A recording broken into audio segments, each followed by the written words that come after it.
The CBS Radio Mystery Theater presents...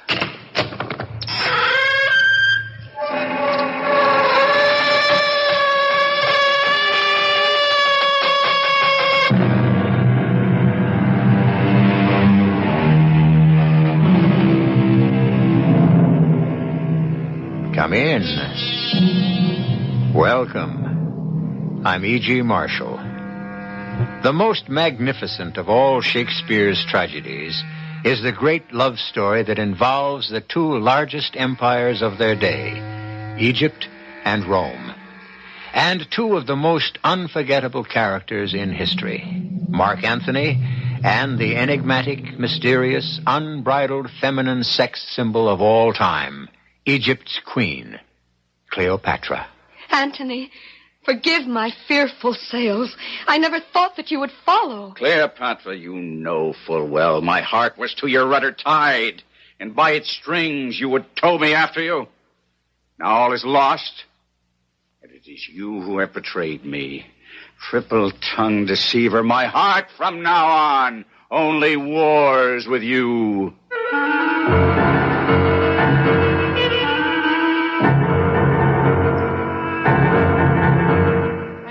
Our mystery drama, The Serpent of the Nile, was adapted from William Shakespeare's Antony and Cleopatra, especially for the Mystery Theater by Ian Martin, and stars Lois Nettleton and Kevin McCarthy. I'll be back shortly with Act One.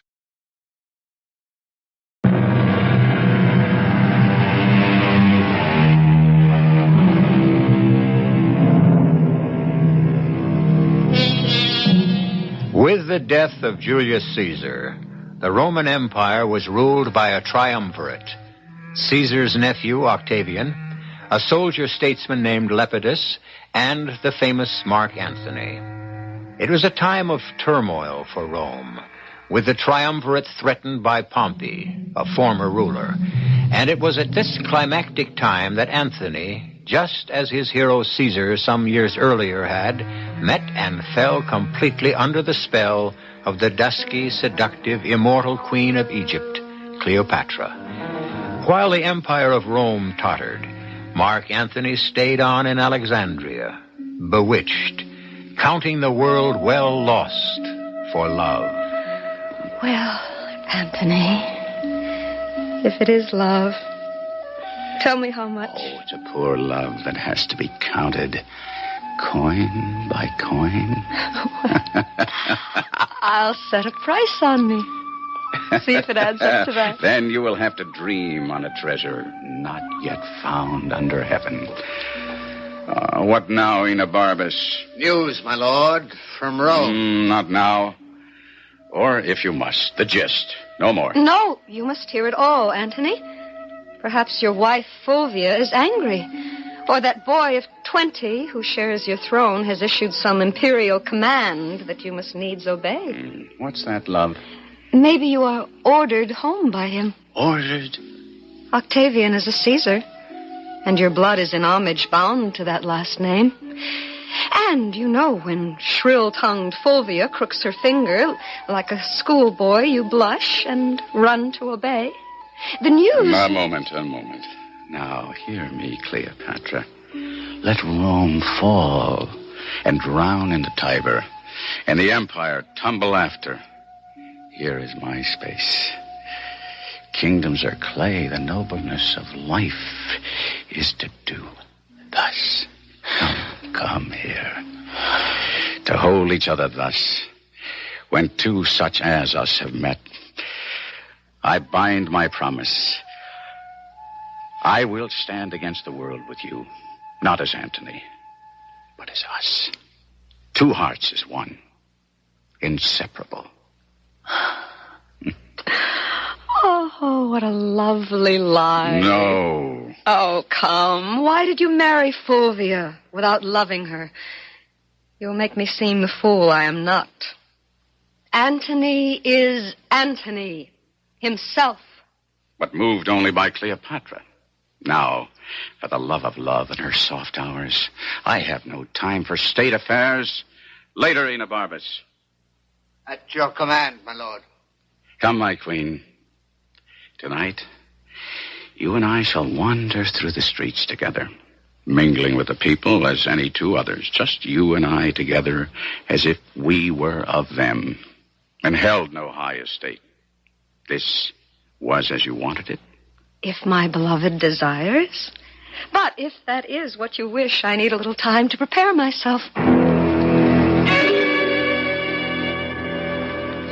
My Lord Antony. Enobarbus, what now, when I am preparing for the evening's revels? The news from Rome and home, which I have fed on. Well, then you digest it. Save it for tomorrow, for I fear it will not please me much. Yes and no. What does that mean? Neither of us knows, my lord, until you have the reports. Well, speak then. Wars and more wars. Your wife Fulvia's armies took the field against your brother Lucius. And? The war was broken off in friendly agreement. Well, what worse? There must be something to follow. My Lord Antony, your wife is dead. Fulvia? Yes. Fulvia? How? Where? When? What sickness? It is all set down in this missive. Let me see. Oh, God. I made it thus. In contempt, I put her from me with other pleasures beckoning. Now, as always, when something's lost, we wish it back again 100-fold. She's good now, being gone. Too late. And what other harms my idleness might hatch. All right, so be it. I must break off from my enchanting queen. It's time to be away. Why so, Mark Antony? Say Fulvia died for love of me. You being absent? Why, if so, then, good my lord, soldiers would kill all our women, if to suffer our departure is their death. What? Under a compelling situation, let women die. But let them not die for nothing. Fulvia is beyond your help. Cleopatra, if you leave her, dies upon the instant. I have seen her die 100 times at only your displeasure. I wish to the gods I'd never seen her. Not only Fulvia's death, but Pompey has seized control of the sea. Octavian is no match for him, a beardless boy. And the public, fickle as always, inclines toward a winner. If I do hope to keep my place under the sun, I must away and do what needs be done.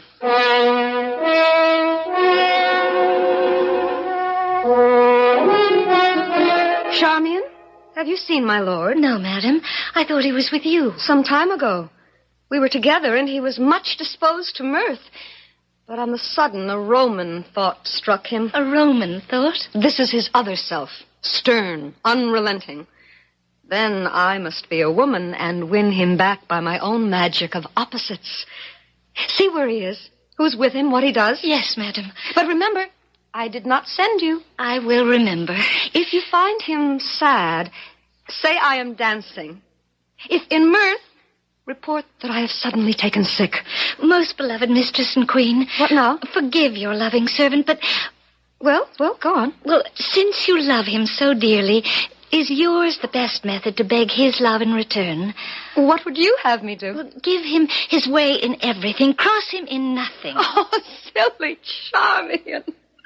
You teach like a fool. That's the way to lose him. Don't tempt him too far, please, little mistress. Oh, but here comes your master, light and gay. Then I am sick and sullen. My dearest Cleopatra, I must have a few words with you alone. Your pardon, sire.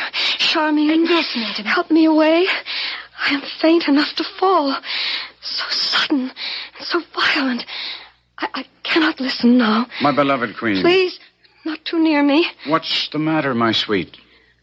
I know, by the look in your eye, there is news from your wife. Well, you may go. I only wish she had never let you come. How could I have hoped to have you for my own, when in swearing love for me, Fulvia could claim you false to your Roman gods and name them angry? So, farewell, Antony. When you first wooed and won my love, that was the time for words. No thought of leaving then. eternity was in our lips and our eyes.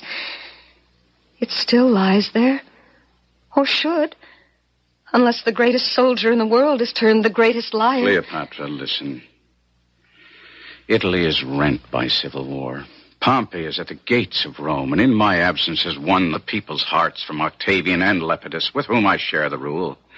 My country calls for my service, which I have never denied her, and what is more, and which should assure you in your heart of me, my wife is dead. Though age from folly could not give me freedom, it does from childishness. Fulvia dead? You may read in these letters where and when. And let us quarrel no more. Let me tell you what I intend to do, if you agree. For by the fire that burns eternal in that lamp above the Nile, I go forth from you, my heart's ease, only as your soldier and your servant, making peace or war at your command. Now, lover, turn aside and weep for Fulvia. Then say goodbye to me, and say the tears belong to Egypt.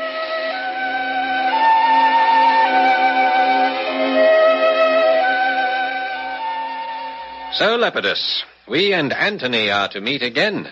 Advices flying before him tell us he soon will return to Rome. Not a moment too soon. We need his presence in the field. If it still represents what once it was. Your pardon, Octavian. Oh, do not believe that I believe the tide of rumor.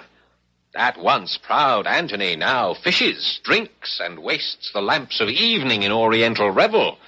Rome is a republic, and the people must be served. How do you think they think of our fellow guardian of the state?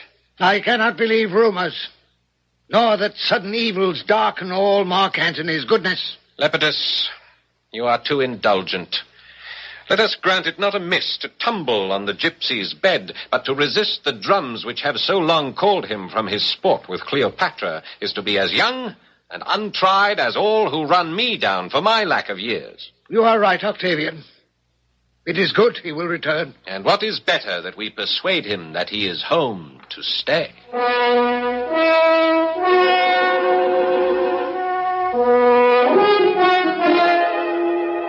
Charmian? Yes, mistress. Bring me a potion of mandragora, or poppy. Why? So I can sleep away the whole gap of time while my Antony is away. You think of him too much. Oh, Charmian. Where do you think he is now? Standing or sitting? Walking or on his horse? Oh, happy horse to bear his weight. Or murmuring, where is my serpent of the Nile? His name for me. How goes it with my brave Mark Antony? What can I say? He is on the seas. His letters will come. So I shall hope. But now I swear, whoever is born on any day I fail to send my messages to my love will die a beggar. Did I, my Charmian, ever love my Caesar so? Brave Caesar, valiant Caesar. Be choked if you can speak of him so fondly. Say brave Antony, valiant Antony. Oh, forgive me, I was just remembering. My salad days, when I was green in judgment, cold in blood. Get me ink and paper. Antony shall have each and every day a special letter, or I'll unpeople Egypt.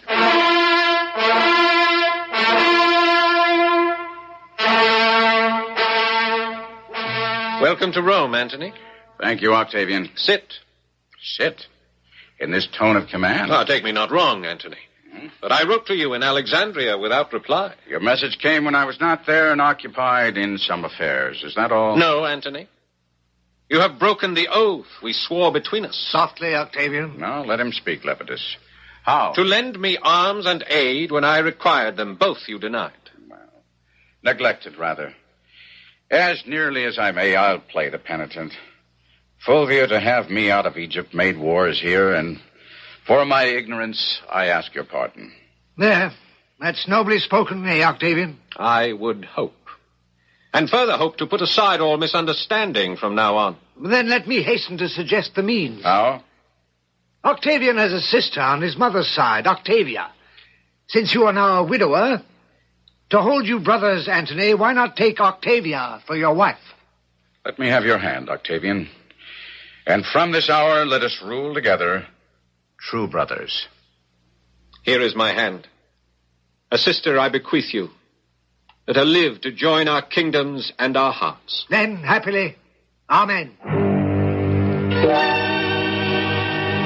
Charmian, give me some music and moody food for me that trades in love. Cleopatra, my queen, be not so. It is not the end. Or the beginning. Only that dread snake's coil that shuffles in between. Oh, why is there no word of him? Oh, here comes a messenger now. If his news be bad, he shall be whipped with wire and stewed in brine. Oh, the gods help me. Admit him, and may the gods help him. If he brings me good news, then he may have half my kingdom. If not, then may all Egypt melt into the Nile and all my people with him.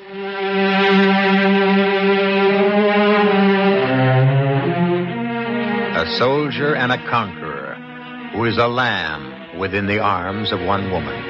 A woman who is a tiger burning bright, but melts before the presence of the man she loves.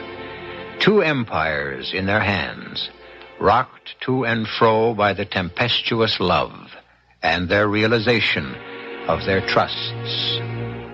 Where do they go from here? I shall return shortly with Act 2.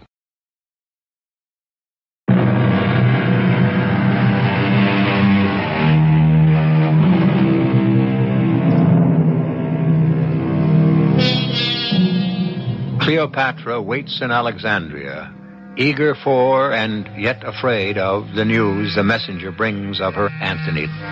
Here's the messenger from Rome, Your Majesty. Antony is dead. If you say so, villain, you kill your mistress. But if you tell me he is well and free, there is gold and my hand to kiss, this blue-veined hand that kings have taken and trembling kissed. First, madam, he is well. Oh, then here is gold and more gold. But if that isn't true, I'll have each gold coin melted and poured molten down your lying throat. Good madam, hear me. He is well. Well said. And Octavian and he are greater friends than ever. You'll have a fortune from me. But yet... I do not like, but yet. Speak out, man. All the good and bad together. You say he's friends with Octavian. You say he's free. I did not say free, madam. You said he was not a slave. Well, not slave to him, but to his sister, Octavia. How? What does that mean? It means that he is married to Octavia. May the pestilence strike you down as I do. Patience, madam. I'll have your eyes out, unhair your head, unless you say it is not so. And you may have a province, half my kingdom. My royal queen, I would that I could, but he is married. Rogue! You have lived too long. Madam, put aside the dagger. The man is innocent, Majesty. Some innocents are caught when lightning strikes. Come here, sir. Though it be honest, it is never good to bring bad news. I tried to do my duty. And so you have. You say he's married? Come, I cannot hate you more than I do if you say yes again. He is married. The gods confound you. To Octavia? Yes. The merchandise you have brought me is too dear for me. Get out of my sight. Out before I have you boiled in oil. Your Majesty, patience. In praising Antony, Charmian, I have many times dispraised Octavian. Many times. I am bitterly paid for it now. Go to the fellow, Charmian. Ask about Octavia, her looks, her age, what she is like. And, let him not leave out the color of her hair. And wait, how tall she is. Pity me, Charmian. And first, lead me to my chamber where a queen can weep alone.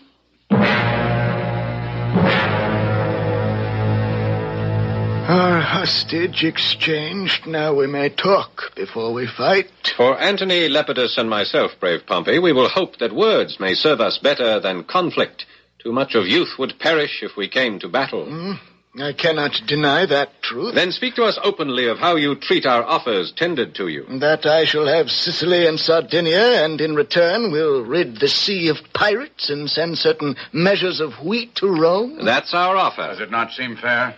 I might have hesitated had not Antony returned, but now I'm disposed to take your offer. Then well met here. Let us have the agreements drawn up and signed so that I may feast you aboard my galleys. The feast should be mine. Oh, mark you, I shall yet enjoy your fine Egyptian cookery.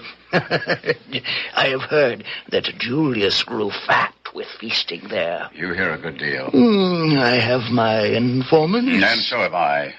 I trust your information is as sound as mine. Why, if it's gossip, my Lord Pompey, I'm your man. And allow my captain and his companions to withdraw and write the terms of the treaty. Good idea, Enobarbus. Well spoken. Antony, Lepidus, shall we go apart for this purpose? I know you now. How are you, soldier? Well? I hadn't thought of you as politician, Enobarbus. Say rather, peacemaker. My Captain Antony is sensitive in some areas. The Egyptian. But I thought that passed. Is he not married now to Octavia?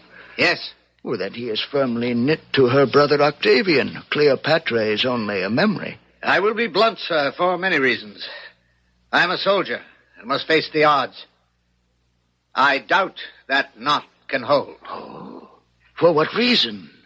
Mark Antony will be off to his Egyptian dish again, and I would be the last to blame him. And I would hazard a guess, this time will she let him go so easily.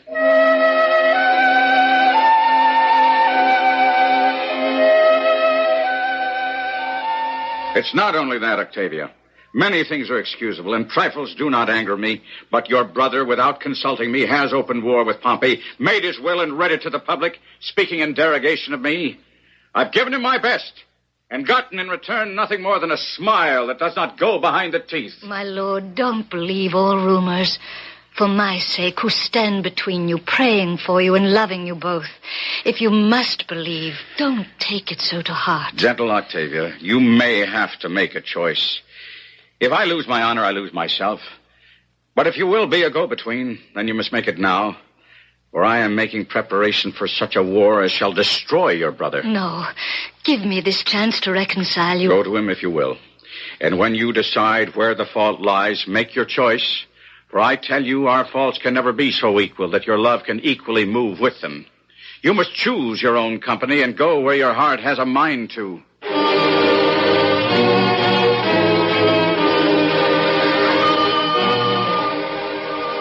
Here, then, Lepidus, is the latest news of Antony. In Alexandria, where he has returned, he has had, in the marketplace, himself and Cleopatra enthroned in chairs of gold. In the public eye. In the common showplace. Let Rome be so informed. The people know it. The whole world, I think. Except my poor sister, who has just returned. Here she comes. Hail, brother, and my lord Lepidus. All hail, fair Octavia. That I should ever have to call you castaway. You have not called me so, nor have you cause. My good Lord Mark Antony, hearing you prepared for war, told me, and I begged his pardon to return. Which I am sure he granted easily, since you stood between his lust and him. Do not be unfair to him, Octavian, till I make my plea. Unfair? Where is your good lord now? Why, in Athens? No, my sister. Cleopatra has crooked her finger again, and he has run back to her in Egypt. Oh, no. Not only that, dear madam, but he has raised an army from Libya, Thrace, Arabia, Mede, Laconia, and countless other kings to move against us. Oh, God, how wretched I am to have my heart torn in two between the ones I love the best. Your letters held us back till we were sure that you were wronged and ourselves in danger. You are abused beyond all belief.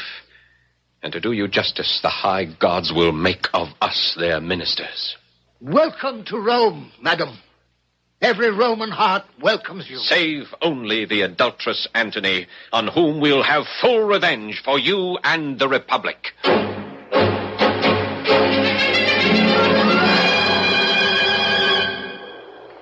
Enobarbus, why do you object to my presence at the camp? I think only of Antony. If you thought upon my lord alone, you would not be here to take from his heart, take from his brain. He is already traduced in Rome, where it is said that Cleopatra and her maids manage this war. Sink Rome! And may the tongues of those who speak against us rot to the roots. I bear a charge in this war. As leader of my kingdom, though I am not a man, I will not be left behind. Now, I'll say no more. Here comes the emperor. How in the gods could Octavian have cut the Ionian Sea so fast, eh, Enobarbus? Have you heard of this, my sweet? Quickness is never more admired than by the negligent. A good rebuke, my love. So, I will take your advice and meet him by sea. Why? Because he dares us to it.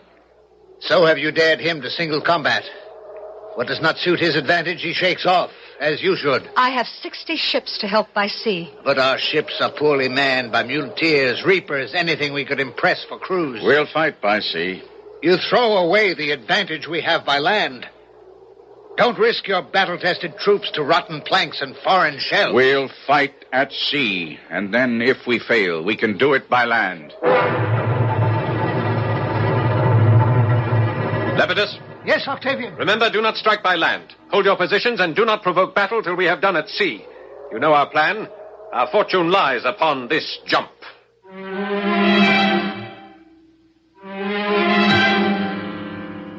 Octavian's fortune and Rome's, but also Cleopatra's and Mark Antony's. For the colossal blunder of committing himself to a sea battle he cannot win instead of a land war that he could, spells the end for Antony and Cleopatra. I'll be back shortly with Act 3.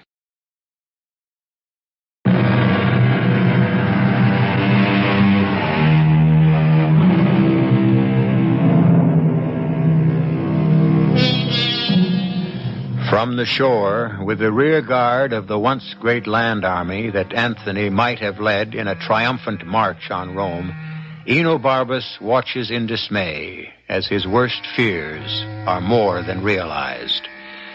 For as the two great armadas meet in action, suddenly the Egyptian fleet turns in flight and abandons Antony and his pitifully few and overcrowded ships to the overwhelming might of the enemy.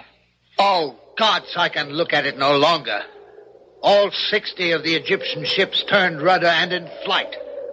What happened, messenger? Cleopatra, in the midst of the fight, before the tide of battle was yet known, had her admiral hoist her sails and take flight. I saw that. But the rest? When once the queen's ship turned, the others followed. Then Antony, like a doting mallard, claps on his sea wings to follow. Breaking off action at the height of battle, for shame. Manhood and honor violated. 6 kings and their legions are already left to yield to Octavian. As well they might. But I'll still follow the cause of wounded Antony, though reason sits with the wind against it. Sweet Antony, forgive my fearful sails. I little thought you would have followed. Egypt, you know full well my heart was to your rudder tied, and by its strings would you tow me after you. Now all is lost, and it is you who have betrayed me, sold me to this novice, triple-tongued deceiver. My heart from now on only wars with you, and when I am revenged upon your charm, then all is over.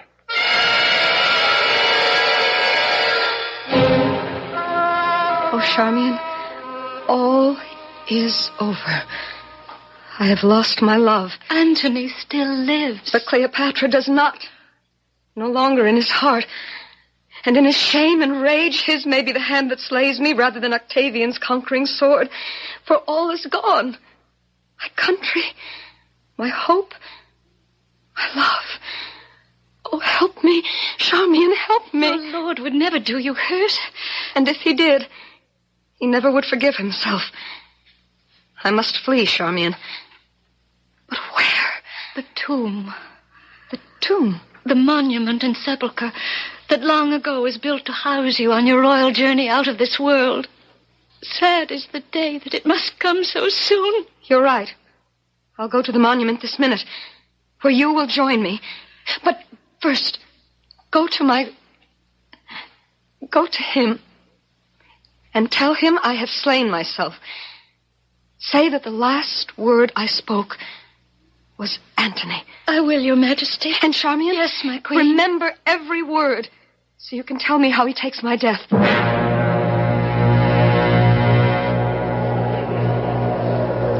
My captain, the wind is heavy. I wish my heart were not. I made these wars for Egypt, and the queen whose heart I thought I had, for she had mine. But she cut cards with Octavian and false played all my glory into an enemy's triumph. No, Enobarbus, no, it's not worth tears. All that is left me is to end myself. My Lord Antony. What, her serving woman? Away, mistress. Your vile queen has robbed me of my sword. No, my lord. My mistress loved you, and all her fortunes were wrapped up in you. Away, I said, away. She's betrayed me and shall die for it. Death can be bought only once, and already by her own hand she has paid for it. The last she said was, Antony, most noble Antony. Dead. Dead. Cleopatra dead. Huh. Oh. Unarm, Enobarbus. The long day's task is done, and I must sleep. Leave us, mistress, and count the fact that you take your life with you a richer reward than you deserve. I will overtake you, Cleopatra, and weep for my pardon. So it must be, for all life is torture. Since the torch is out, why lay it down and look for rest? I come, my queen.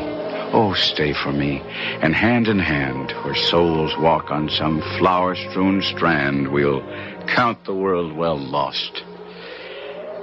Enobarbus. What do you want of me, Antony? I've lived in such dishonor these last hours that the gods detest my baseness.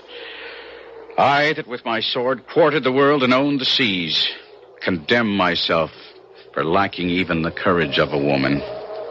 My mind less noble than hers, who has already said by her death to Octavian, you are no conqueror, I am the conqueror of myself. Now, you are sworn, as my lieutenant, Enobarbus. Don't ask that me. When the time has come that I have failed my command and my honor... No, Antony, I beg you. Upon my command, you will then kill me. Draw your sword. The time is here. My captain, pardon me, and do not ask me... You won't wound me. It is Octavian you defeat. With a wound, I must be cured. I command you, draw your sword. Then turn your back on me. I cannot look you in the face. So, there. My sword is drawn. My captain and my emperor, before I strike this bloody stroke, farewell. Farewell, old friend and comrade. Farewell, great chief. Enobarbus. Oh, no. Falling on your own sword. So, did I escape the sorrow of Antony's death? 3 times as noble as I. Oh, you teach me, valiant Enobarbus, what I should have done, and you could not. My queen and you, by your brave instruction, have taught me well. Now I will be a bridegroom in my death and run to it as to a lover's bed. Enobarbus, your master dies your pupil, as I learned from...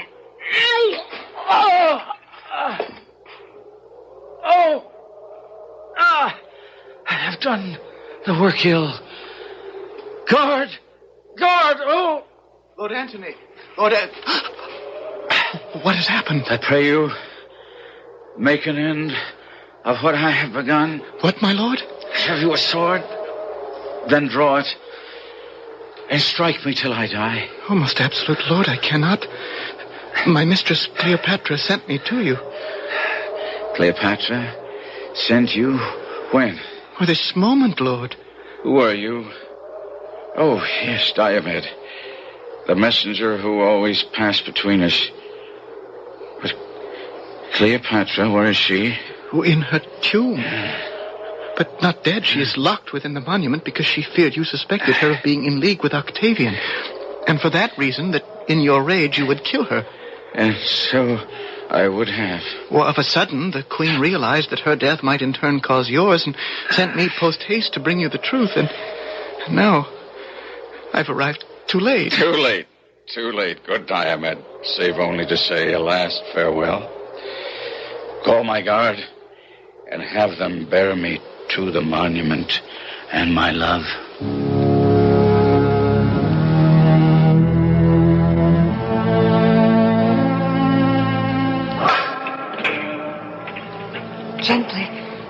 Gently put him down. Oh, Antony. Peace, love. Now leave us all. Save you, Charmian. Stand aside a little. Yes, Your Majesty. Yes, Your Majesty. Do not mourn me. It is not Octavian's valor that's defeated me, but Antony's which has triumphed over itself. And so it should be. That none but Antony should conquer Antony. I'm dying, Egypt. Dying.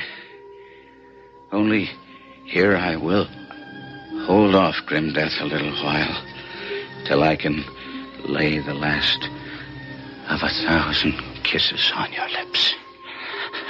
And welcome. Die where you have lived.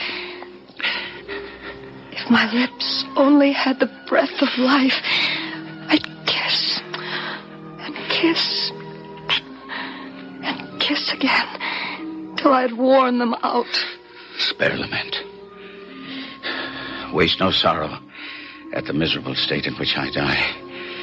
Remember me, and better fortune when I lived the greatest prince of the world, and that now I do not basely die.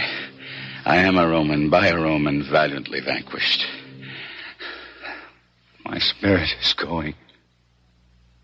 I can no more, my queen. In your arms. I am dying. Egypt. Dying. Oh, noblest of men. How can you die? Have you no care or thought of me? How can I live in this dull world without your sun to make it bright? No. Oh, look. Charmian. The crown of the earth has melted. The garland of war is withered. And the soldier's sword is fallen. Oh, the lamp is spent. Royal It's Egypt. Out. Empress. Peace, girl. We'll bury him. And then I'll do what's brave and make death proud to take me too. His spirit is now cold. I have no friend but resolution and the briefest end.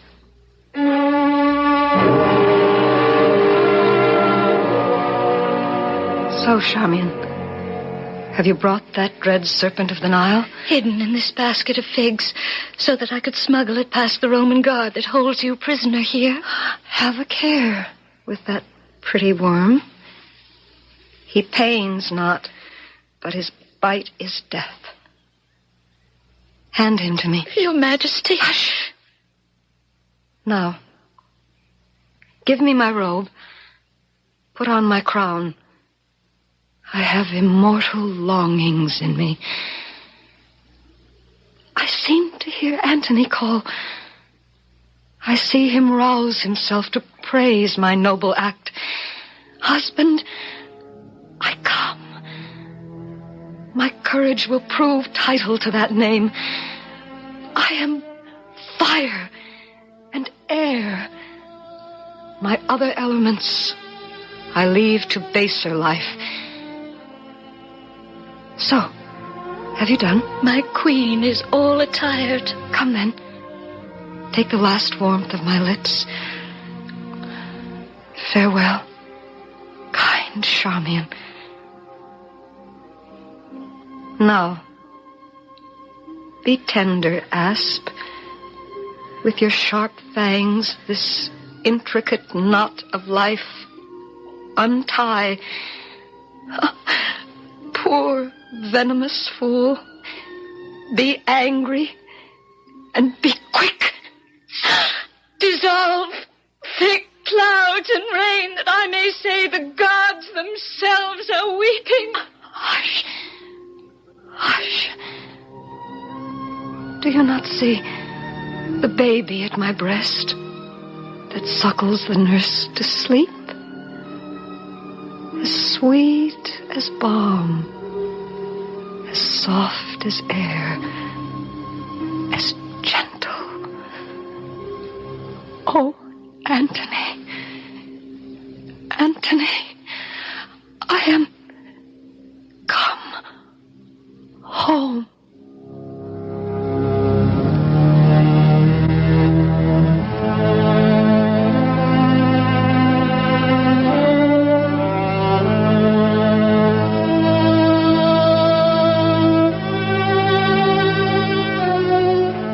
Octavian, entering the tomb later, gazing on her, says, "She looks like sleep.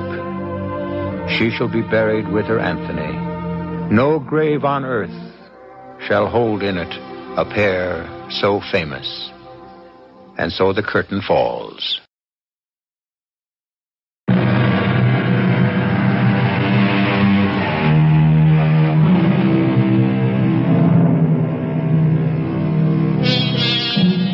This completes our week's cycle of Shakespearean tragedies. I hope you've enjoyed them. He was a master storyteller as well as a great poet. William Shakespeare is someone entitled to the profoundest respect, but he also has the right to be listened to with understanding and enjoyment. All liberties taken with the original scripts were merely to illuminate the characters and clarify the plots. After all, this week was the 412th anniversary of his birthday, and manners, language, and the way of the world have changed quite a bit. But beneath the veneer, men and women haven't. I hope Mr. William Shakespeare has had full chance to make himself understood. Our cast included Kevin McCarthy, Lois Nettleton, Carol Teitel, Robert Dryden, Russell Horton, and Paul Hecht. The entire production was under the direction of Himan Brown. And now, a preview of our next tale. What about the police? Yeah, the police. They said they didn't know what I was talking about. Well? Frank, that's what's funny. I'm not allowed to talk to the cashier, and nobody else in the bank, including the security guard, would even speak to me. And the police... They just smiled and told me to run along. What goes on out there? It's a tight little community, that's what goes on. And no hard-nosed reporter's going to loosen it up. I don't believe it. I'll find somebody who'll spill the beans. Yeah, in your face. Why do you keep saying things like that? Because, dummy, if you become an annoyance to the three elders who run the place, you just might join those two hold-up guys your heart bleeds for. You're scared. Aren't you, Frank? For your sake, yes. This is E.G. Marshall inviting you to return to our Mystery Theater for another adventure in the macabre. Until next time, pleasant dreams.